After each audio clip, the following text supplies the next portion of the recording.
What unifies everything and everyone everywhere? This question has baffled physicists and scholars for centuries. Nobel Prize winner Albert Einstein came up with the most respected physics equations, but his dream of finding the unified solution eluded even him.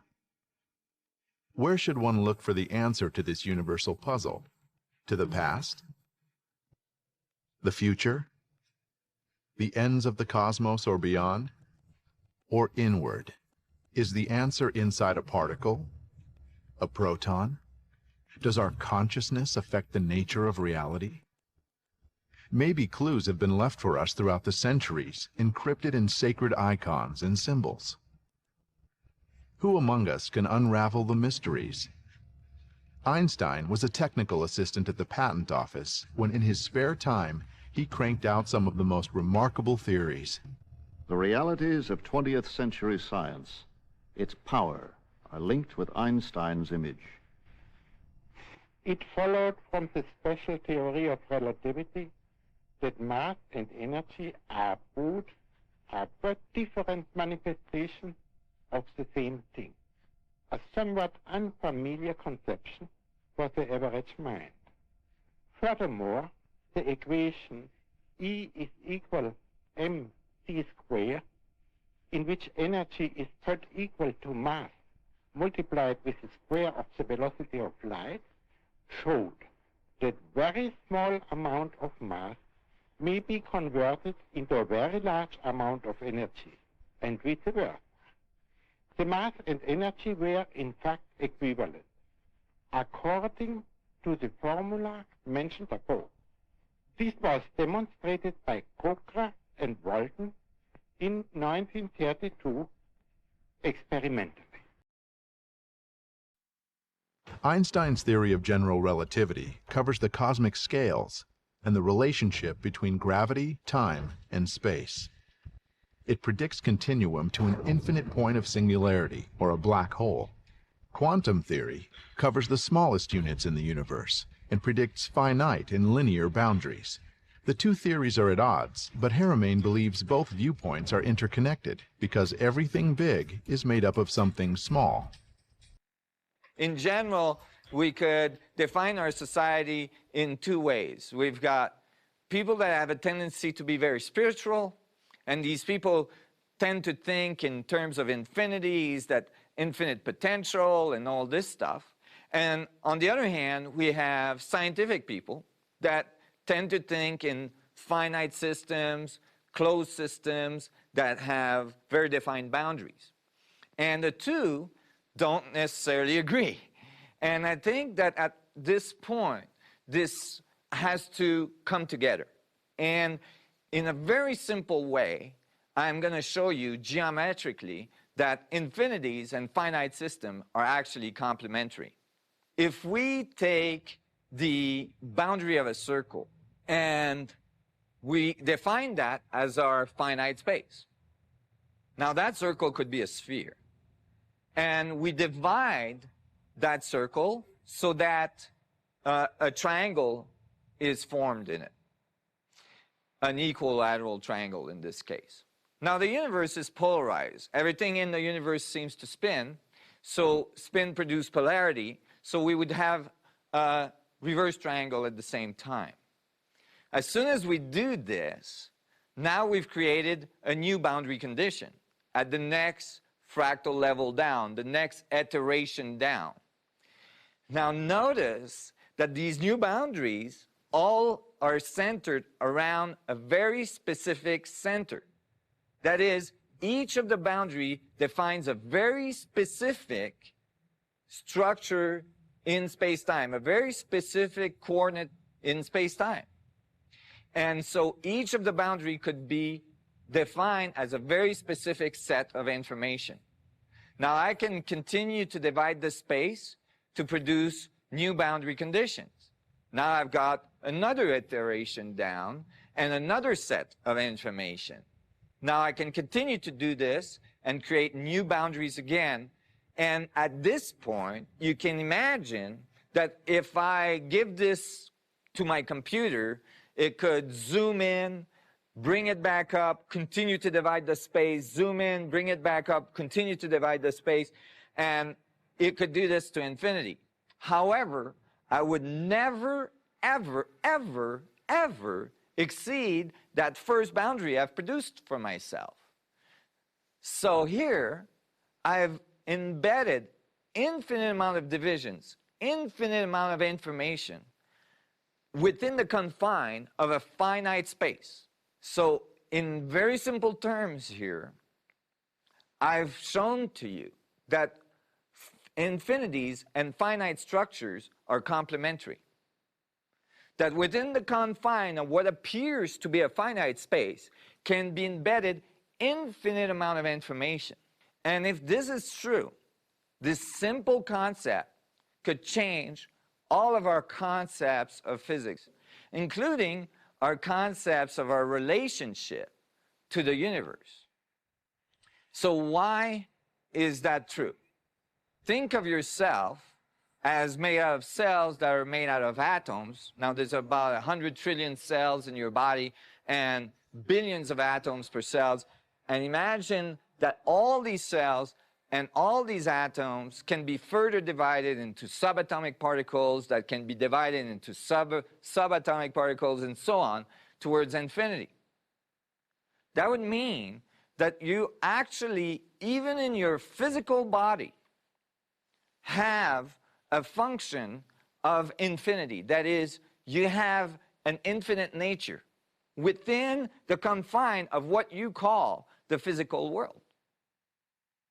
So you don't need to even have a spiritual concept of your infinite nature. It's actually the way you're made, if this is true.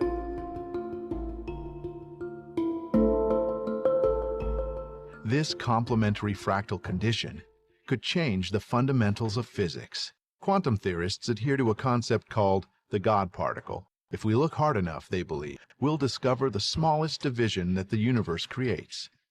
Here's another way to approach it. At first, when we had our first microscopes, when we saw cells, we thought, oh my God, those are so small, they gotta be the smallest thing the universe does. And then we found that those cells were made out of atoms. And the atoms are so small, we thought, oh, those are gotta be the God particle. Those are the smallest thing the universe does. And then we found that those atoms have nuclei in the middle, protons, neutrons, and those are teeny, weeny particles compared to the size of the atom. The universe goes all the way down to that size and then stops and says, okay, that's small enough, I'm not doing anything smaller. However, then we found quarks and so on. And at this point, we're building accelerators that are enormous, an extraordinary device that accelerates particles at faster and faster rates to get smaller and smaller particles, thinking every time that we're going to find this fundamental particle that can no longer be divided. However, every time some physicist somewhere write a new equation saying, oh, maybe there's another energy level, and then next thing you know, we're building a larger accelerator to try to find it. And now we're looking for things that are billions of times smaller than an atom. But based on this concept that we've just learned about, we would know that this can be done to infinity, that you can always get a smaller and smaller particle if you could get a larger and larger accelerator. So what is this really telling us about the universe? I think that a more worthy exploration would be to stop looking for a fundamental particle and start looking for a fundamental pattern of division. Because if we could find a pattern in which the universe divides, then we would have the key to creation.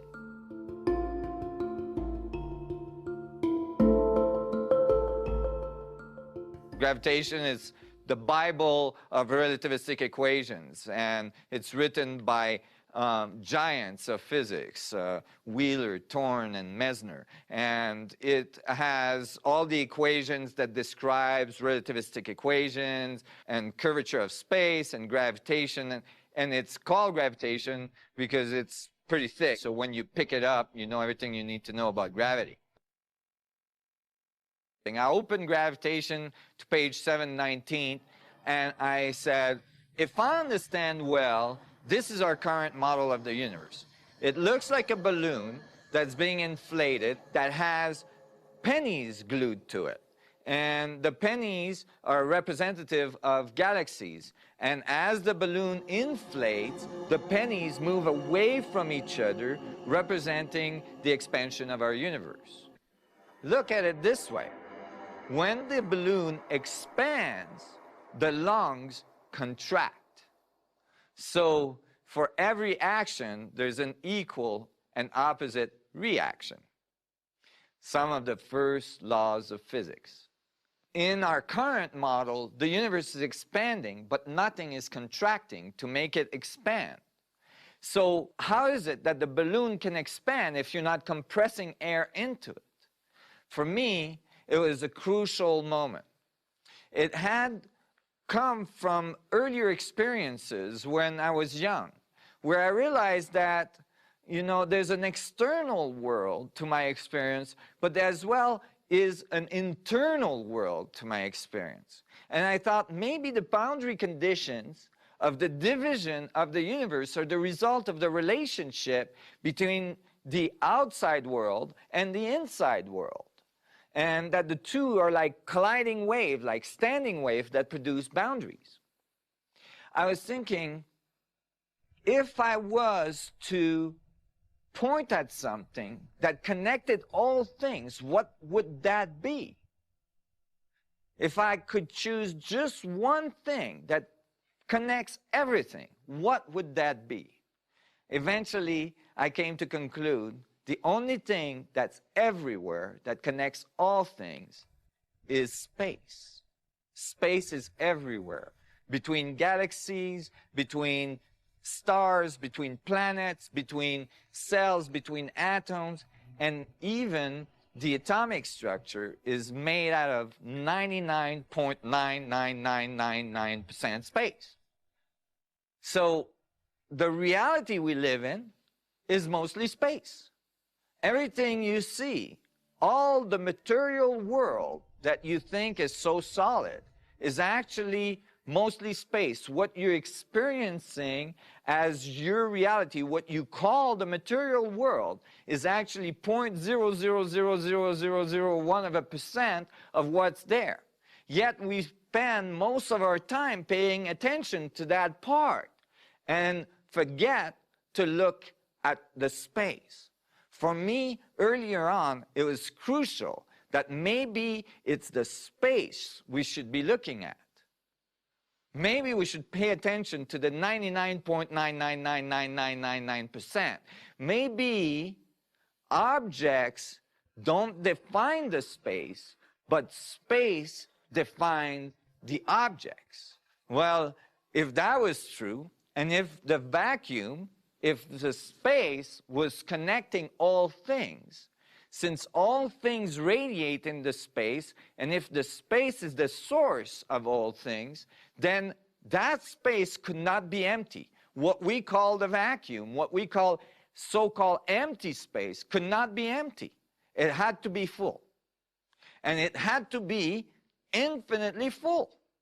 Very, very dense in any case.